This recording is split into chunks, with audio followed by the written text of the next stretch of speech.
Comme vous pouvez le voir, c'est la rentrée. Et donc on date les émissions, nous sommes en septembre. Bonjour et bienvenue, c'est la 55e émission déjà, que le temps passe vite. Aujourd'hui on va vous parler de publications un peu plus amateurs, on va dire. On est loin des grosses maisons d'édition et on est surtout animé par la passion. Et on va commencer par le journal animé par la passion, qui est le magazine de référence sur les comics, c'est Scarce pour les Américains. C'est le prozine, c'est même plus un fanzine, hein, c'est un prozine, regardez, dos carré, super couverture. C'est le numéro 75 qui est sorti début septembre, donc qui est disponible essentiellement par correspondance pour vous. Et donc c'est un magazine qui sort à peu près 3 ou 4 fois par an maintenant, qui est revenu back on track comme on dit, et qui propose des vrais articles de fond et des vrais dossiers bien bossés. Ils se donnent le temps de faire les choses et puis ils vont au fond surtout des choses. Donc le numéro que j'ai dans les mains est essentiellement consacré aux méchants. Donc vous voyez, il y a Doom en couverture. Et c'est une première partie parce qu'il y aura une deuxième partie. Ils n'ont pas fait un numéro spécial anniversaire avec beaucoup de pages qui aurait mis en péril l'économie du titre. Ils ont sorti un numéro normal et ils ont bien raison. Et comme ça on aura 2 doses de super méchants. Il y a aussi un article sur Red Soso, hein, Red Sonia, qui est actuellement publié chez Dynamite. Et ils reviennent sur toutes les époques. C'est assez intéressant d'ailleurs parce que ils reviennent sur une époque qu'on a voulu oublier, qui est l'époque où Marvel avait repris, où c'est Ken Lashley qui dessinait, enfin c'était un peu catastrophique. C'est la période Bad Girl des années 90 pour ceux qui l'ont connu. Et il y a un dossier très intéressant sur Minx, le label DC Comics qui voulait faire du manga à une époque. Et Minx, ils ont la particularité d'avoir fait des bonnes choses que je ne connaissais pas. Il y a des auteurs tels que Mike Carey ou Josh Howard, le mec de Dead at 17, qui ont bossé là-dedans à l'époque, et c'est vachement bien. Donc Scar, ça coûte 8,50 et ça coûte moins cher si vous vous abonnez. Ça se trouve dans les boutiques de comics, bien évidemment, mais ça se trouve essentiellement sur le net. Donc tapez sur Facebook ou sur Google Scars, le magazine. Allez sur le blog de Phil Cordier. Tout ça c'est en lien chez Comics Place et vous le verrez en bas sur Comics Place sous la vidéo. Je mettrai un lien. Abonnez-vous, soutenez-les. Voilà, ils sont motivés, c'est bien, c'est très agréable à lire. C'est une fois tous les 3 mois, ça ne va pas vous ruiner. Et puis surtout, il y a des offres pour choper des anciens numéros. D'ailleurs, je vais le faire. Voilà, Scars. L'autre penchant de ces passionnés dont je voulais vous parler, c'est des nouvelles éditions qui sortent un peu partout, ce qu'on appelle aujourd'hui le French Comics. Alors c'est vrai que le mot est un peu galvaudé aujourd'hui, parce que c'est un fourre-tout sans nom.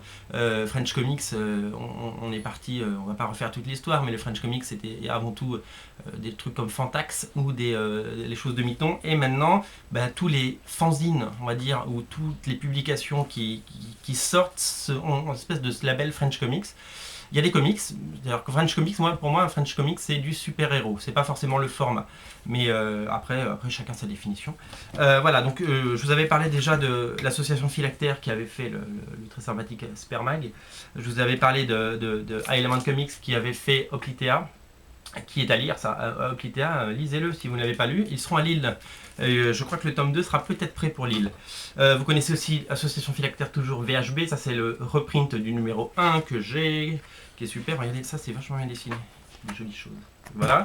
Qu'est-ce qu'on avait d'autre qui était sorti? Évidemment, Anonyman, qui fait partie de cette mouvance des French Comics. Pour le coup, c'est du super-héros, donc c'est du French Comics pour moi. Évidemment, c'est moi qui l'ai fait. Le Patrouilleur de chez nos amis le Wanga par Pierre Mine, le tome 2 devrait pas tarder, j'espère qu'il sera prêt aussi pour le Lille Comics Festival. Donc voilà. Pourquoi je vous parle de tout ça? Parce qu'il y a 2 nouvelles sorties, quasiment coup sur coup, qui sont arrivées. La première, c'est l'association Philactère, toujours. Enfin, tout ça, ils se regroupent tous sous le label Indé Comics, comme vous pouvez le voir ici. Voilà. Donc, indécomics.fr, vous pouvez y aller. Ils ont un blog aussi qui est beaucoup plus mis à jour que le site d'ailleurs, mais les deux sont très complémentaires. Donc, ça, c'est les aventures de Bertrand Kefterian, qui est un comics écrit et dessiné par Guy Gilgenty. Guy Gilgenty, c'est un fidèle de Comics Place, qui a laissé beaucoup de commentaires, et c'est un très sympathique habitant de Metz, artiste, qui a fait son histoire extraterrestre. Alors c'est un mélange de pop culture, ça parle beaucoup ça parle de télé-réalité, ça parle du monde moderne, ça balance, ça dénonce. Donc voilà, donc il y a plein d'idées en fait. Moi c'est ça que j'ai bien aimé. Donc je vous le présente, ça coûte 3,80 €, c'est le numéro 1. Et en fait l'histoire c'est que Metz a été attaqué avant 2011 ou avant 2010 par des extraterrestres, et aujourd'hui Metz est une ville occupée. Donc en plus l'histoire, c'est sympa d'avoir mis l'action à Metz, c'est une ville que je ne connais pas. parce que du coup c'est vraiment différent du coup, ça se passe pas à Paris, ça se passe pas aux States. Donc voilà, donc les aventures de la couverture est super sympa. Le dessin est un peu frais, on va dire. Je pense qu'il s'améliorera au fil des numéros et j'espère qu'il continuera.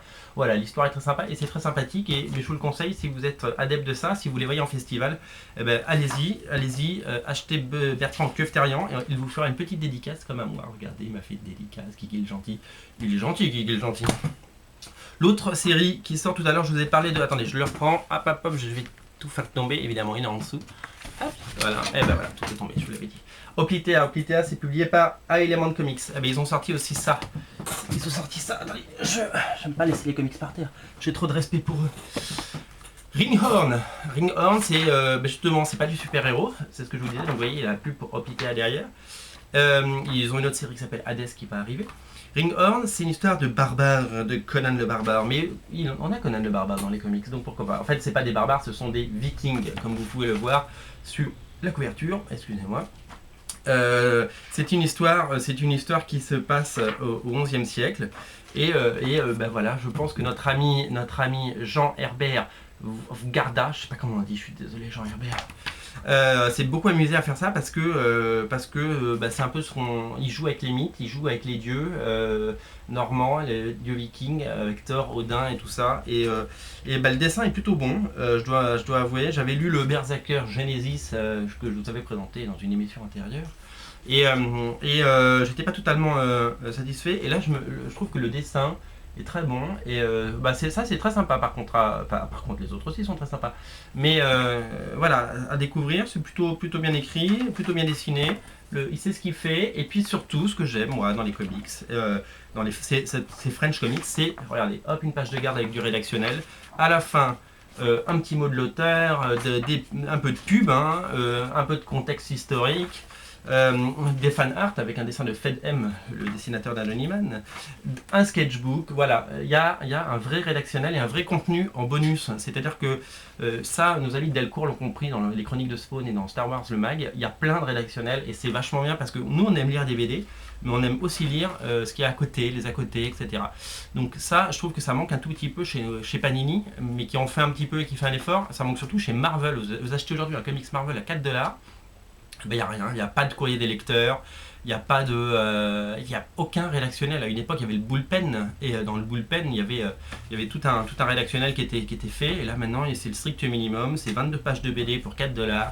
Voilà, donc ça coûte combien? Ça coûte 4,60, Ringhorn, pareil, je vais vous mettre l'adresse en bas, si vous regardez la vidéo sur comicspace.net, et c'est assez intéressant à regarder. Donc je vais vous mettre les adresses de tous ces gens-là, parce que ça mérite d'être soutenu, évidemment, et parce que c'est en forgeant qu'on devient forgeron, et que si on mange pas de pain un jour, il n'y en aura plus. Et voilà, et puis je leur souhaite tout le courage du monde. Moi, tout ce que je souhaite, c'est que tous ces numéros 1 donnent des numéros 2, et qu'ils sont encore meilleurs, et que le succès de Oplitea, de Ringhorn, ça je sais que, alors j'ai vu sur Facebook, Pierre-Mine, tu me diras si c'est toi qui l'as écrit, donc que le premier tirage était de 500 exemplaires et que tout est passé, que le deuxième tirage de 100 exemplaires qui avait été fait l'année dernière, je crois pour Angoulême, est aussi passé. Donc il a plus de 600 ventes pour le numéro 1, donc c'est prometteur pour le numéro 2. Pour avoir vu quelques dessins du numéro 2, ça va cartonner. Voilà. Et puis il y a aussi, on a les Strangers qui reviennent. Souvenez-vous, les Strangers, chez Wanga toujours. Donc voilà, plus il y en aura, plus on en vendra, plus on en vendra, plus il y en aura. Et mieux ce sera surtout, parce qu'ils auront plus le temps, plus de confort pour faire des jolies choses. Voilà, c'est tout ce que je voulais vous dire pour aujourd'hui. N'oubliez pas d'acheter Scarce 75. Voilà, et puis je vous dis bonne journée, bonne soirée, bonjour chez vous, et à très bientôt.